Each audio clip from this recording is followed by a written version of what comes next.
সন্ধ্যা ঘনিয়ে আসছিল। শহরে কর্মব্যস্ত দিন শেষে পুরনো দিনের সেই জমিদার বাড়ির কেয়ারটেকার রহিম চাচা লণ্ঠন হাতে বাড়ির বিশাল উঠোনে একাকী দাঁড়িয়েছিলেন। চারপাশের ঘন গাছপালা আর নিস্তব্ধতা মিলে এক অদ্ভুত গা ছমছমে পরিবেশ তৈরি হয়েছিল। দূরে শেয়ালের হাঁক আর ঝিঁঝিঁ পোকার একটানা শব্দ ছাড়া আর কোনো শব্দ ছিল না। জমিদার বাড়িটা প্রায় ৫০ বছর ধরে পরিত্যক্ত। গ্রামের প্রবীণদের মুখে শোনা যায়, একসময় নাকি এই বাড়িতে এক জমিদার পুত্র অকাল মৃত্যু বরণ করেছিলেন। তার নাম ছিল নকিবুল ইসলাম, ডাক নাম নকিব বাবু। তার অপঘাতে মৃত্যুর পর থেকেই নাকি তার অতৃপ্ত আত্মা এই বাড়ির আনাচে কানাচে ঘুরে বেড়ায়। শোনা যায়, নকিব বাবু খুব অল্প বয়সেই মারা যান এবং মৃত্যুর আগে তিনি নাকি প্রচণ্ড তৃষ্ণার্ত ছিলেন। এসব শুনে রহিম চাচা অবশ্য মুখে হাসতেন, কিন্তু তার মনটা কেমন যেন আনচান করত। কারণ ছোটবেলা থেকে তিনি এই নকিব বাবুকে কোলে পিঠে করে মানুষ করেছিলেন, নিজের সন্তানের মতোই ভালোবাসতেন। নকিবের মৃত্যুর পর তার পরিবারের সবাই শহর ছেড়ে চলে যায়, আর রয়ে যায় শুধু এই ভাঙা দরের স্মৃতি আর রহিম চাচার প্রতি তার গভীর স্নেহ। সেদিন ছিল পূর্ণিমা। মধ্য আকাশ থেকে চাঁদের আলো জমিদার বাড়ির পুরো উঠোনে মায়াবী এক আভা ছড়িয়ে দিচ্ছিল। রহিম চাচা সবেমাত্র লণ্ঠনটা উঠোনের এক কোণে নামিয়ে রেখেছিলেন, ঠিক তখনই তার মনে হল বাড়ির ভেতরের দক্ষিণ দিকের ঘর থেকে কে যেন অতি মৃদু স্বরে ডাকছে, রহিম চাচা, ও রহিম চাচা। প্রথমে চাচা পাত্তা দিলেন না। হয়তো ক্লান্তিতে তার মনের ভুল হচ্ছে।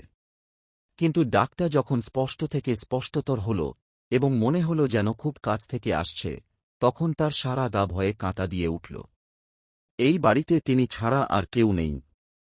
তাছাড়া গলার স্বরটা শুনে তিনি স্তম্ভিত হয়ে গেলেন, ঠিক যেন ছোট জমিদার বাবু নকিবের গলার স্বর। বছর ৩০ আগে মারা যাওয়া নকিব। ভয়ে বুক দুরুদুরু করলেও রহিম চাচা অসম্ভব সাহস সঞ্চয় করে এগিয়ে গেলেন। দক্ষিণ দিকের ঘরটার কাঠের দরজা সামান্য খোলা। ভেতরের ঘুটঘুটে অন্ধকার ভেদ করে তিনি উঁকি দিয়ে দেখলেন, ঘরের কোণে আবছা আলোছায়ায় কেউ একজন দাঁড়িয়ে আছে।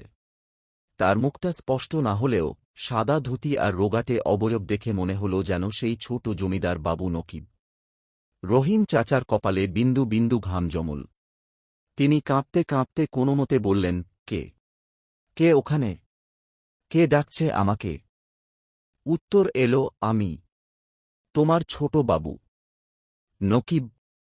বড্ড তেষ্টা পেয়েছে রহিম চাচা। এক গ্লাস ঠান্ডা জল দেবে? গলার স্বরটা শুনে রহিম চাচার মনে হল যেন তার হৃৎপিণ্ডটা গলা দিয়ে বেরিয়ে আসবে। কিন্তু সেই স্বর, সেই আবেদন তার মনে এক অদ্ভুত মায়া তৈরি করল। রহিম চাচা যেন নড়তে পারছিলেন না। ছোট বাবু নকিব তো কত বছর আগেই মারা গেছেন। এ কি করে সম্ভব? ভয়ে তার হাত পা অবশ হয়ে আসছিল। নকিবের মৃত্যুর পর তার শেষকৃত্য রহিম চাচাই করেছিলেন। সেই মৃত মানুষ কিভাবে তার সামনে জল চাইছে? তবুও কেমন যেন একটা অদৃশ্য টান তাকে টানছিল। নিজের হাতে মানুষ করা সেই ছেলে, সে জল চাইছে আর তিনি দেবেন না। এ যেন তার বিবেক মানছিল না।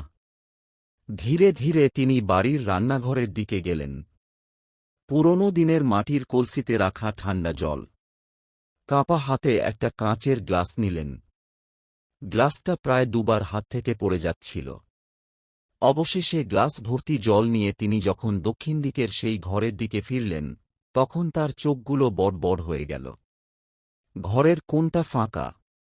কেউ নেই। শুধু খোলা জানালা দিয়ে সনসন করে বাতাস আসছে আর পুরনো পর্দার কাপড়গুলো অদ্ভুতভাবে নড়ছে। মনে হচ্ছে যেন অদৃশ্য কেউ এখনই সেগুলোকে নেড়ে গেল। রহিম চাচা ভয়ে গ্লাস সহই চিৎকার করে উঠলেন। জলের গ্লাস হাত থেকে পড়ে মেঝেতে টুকরো টুকরো হয়ে গেল। কাঁচ ভাঙার শব্দে পুরো বাড়ি জুড়ে এক ভুতুড়ে প্রতিধ্বনি হল। রহিম চাচার আরেক মুহূর্ত সেই জমিদার বাড়িতে থাকার সাহস হল না। তিনি লণ্ঠন রেখেই পড়িমড়ি করে বাড়ির বাইরে দৌড়ালেন।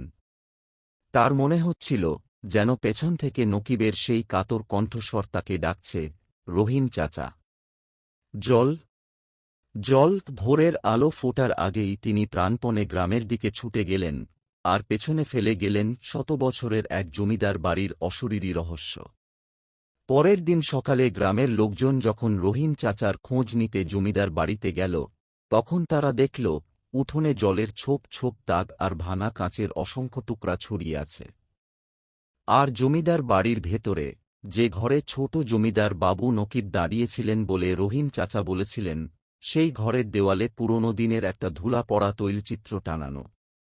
ছবিতে এক তরতাজা যুবক হাসিমুখে দাঁড়িয়ে আছে, তার হাতে ধরা একটা জলের গ্লাস।